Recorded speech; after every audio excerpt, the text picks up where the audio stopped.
A very happy morning to all of you students. Students, in the previous class, we have started with the chapter Chemical Reactions and Equations, and in this class, we are going to continue with the same. Now, in the previous class, we have understood the concept of chemical reaction, that what does a chemical reaction is, that how there occur two types of changes around us, physical and chemical change, and how a chemical change can be named as a chemical reaction. Chemical reaction in our daily life, we have discussed all about it and how we can indicate that whether a chemical reaction is going on or not. So these all topics we have covered in our previous class. Then we have also done that how a chemical reaction can be represented either in the form of simple word notations, where the left hand side tells you about the reactant and right hand side tells you about the products. Okay, so this all we have done, and we have also done that what is meant by the skeletal equation. Skeletal equation means the symbolic equation that we use to write in order to demonstrate a chemical reaction. Now, in today's lecture, we are going to do the balanced equations. Now students, we need to balance the equations in order to follow the law of conservation of mass. Because every chemical process occurs in accordance with this law, which states that mass can neither be created nor be destroyed. Means before and after a chemical reaction, the mass should be the same. Okay, so today we are going to do the balancing.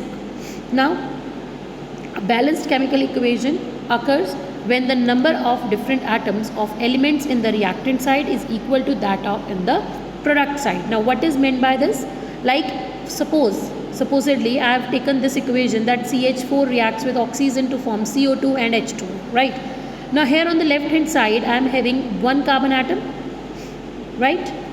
On the left hand side I am having one carbon atom, and on the right hand side also I am having one carbon atom. Oxygen here is 2 in the number, and oxygen here is 2 plus 1, 3 in the number. Hydrogen, if I talk about, here it is 4, but here the hydrogen atoms are 2. So in this way, the element which is present on the left side is not equal to the element which is present on the right side. So we need to make them equal. This is called the balancing. Okay students? Now, the technique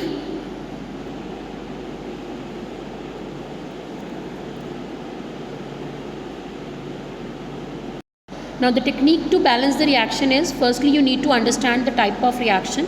Like here it is a type of combustion reaction in which the methane is getting combusted to form carbon dioxide and water. Okay students, so the technique is to balance the carbon atom first and then hydrogen and then oxygen. Okay, so let us do that. So in this stage the carbon atom are already balanced, like the carbon atom which are present on the left side is 1, and those are present on the right side is also 1. Now we will look for the hydrogen atom. Here the hydrogen atoms are 4, and here previously the hydrogen atoms were 2. So we will multiply the water molecule on this side with 2. So when we do so, what will happen? The hydrogen will become 4. So hydrogen atoms got balanced. Okay, so now we have carbon and hydrogen atom balanced on both of the sides. Now let us balance oxygen atom, which is 2 in the number in the left side and 4 in the number on the right side.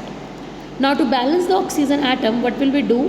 We will multiply the oxygen atom on the reactant side with 2. Okay, so it will give us the oxygen atom on the left side with the 4, and oxygen atom on the right side is also 4. Okay students, so in this way you can see that now the number of atoms on left and right side are equal. Fine students, so in this way we can balance any of the chemical reaction. Now while writing a chemical reaction, we also have to consider many other things which we need to write along with the symbolic representation of elements. Like, see, we need to write the physical states of the reactants as well as the products.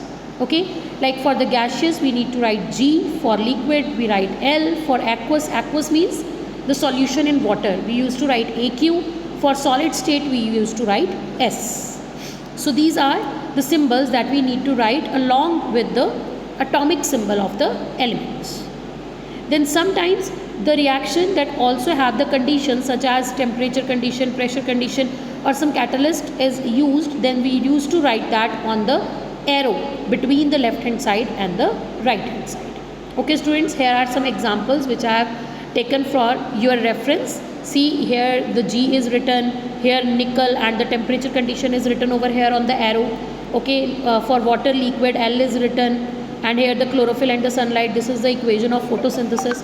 So in this way, our chemical reaction which we write, or the chemical equation which we write, it tells us many things about the type of the reaction, about the states of the reactants and products, and about the temperature at which the reaction is proceeding, or it also explains you if you use any kind of catalyst. So a chemical equation is very much informative for us if we want to study any of the chemical reaction which occurs. Now students, I am using the words chemical equation and chemical reaction. I hope that these two words are very much clear with all of you. So next is the types of chemical reactions that we will do in the next class. So thank you students, have a nice day.